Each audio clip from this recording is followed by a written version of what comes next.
Bike না চালায়ও কেমনে মামলা খেয়ে গেলাম, এই যে গভর্নমেন্ট যে কাজটা করছে। বাইক না চালায়ও কেমনে মামলা খেয়ে গেলাম, এই যে গভর্নমেন্ট যে কাজটা করছে, যে স্মার্ট ইন্টেলিজেন্ট ক্যামেরা ট্রাফিকের জন্য ম্যানেজ করার জন্য যেটা ইনস্টল করছে, এটা খুবই চমৎকার বিষয়।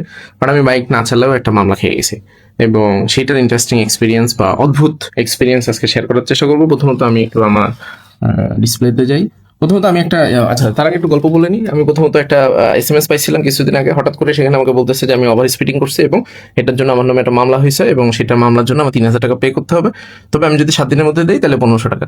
এবং আমি ইউআরএলটা ওপেন করলাম, দেখলাম যে গভর্নমেন্টের BRT যে ওয়েবসাইটটা আছে BSP, ওটার ভিতরে এক্স্যাক্টলি মোটামুটি similar colour, theme and everything, এবং সেখানে আমাকে সুন্দর করে দেখাইতেছে যে আমি এখন 50% ডিসকাউন্টের জন্য এলিজেবল। আমি তো দেখলাম যে গভর্নমেন্ট তো আসলে খুবই চমৎকার, মানে মামলা তো দিচ্ছে দিচ্ছে আবার ডিসকাউন্টও দিচ্ছে, এটা তো আসলে খুবই আধুনিক একটা বিষয়।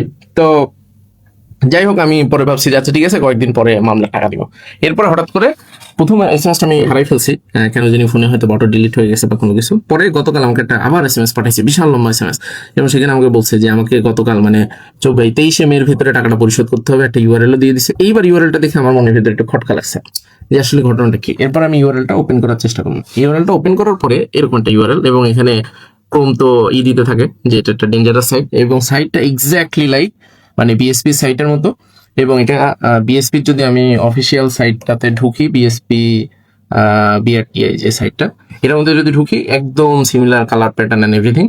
সো এটার ভিতরে আমি প্রথমত ঢুকলাম, ঢোকার পরে আমাকে বলতেছে বাইকের নাম্বার দিতে। সো আমি একটু বাইকের নাম্বার দিলাম, দেওয়ার পরপরই যেটা হইলো, আমাকে এই পেজটাতে নিয়ে গেল যেখানে আমাকে পেমেন্ট করতে বলতেছে। ইন্টারেস্টিং বিষয়টা হচ্ছে এই জায়গাটাতে যে পেমেন্ট করার জন্য তারা কার্ড ছাড়া কোনো কিছু অ্যাকসেপ্ট করে না, এবং তারা বলতেছে 100% নিরাপদ পেমেন্ট।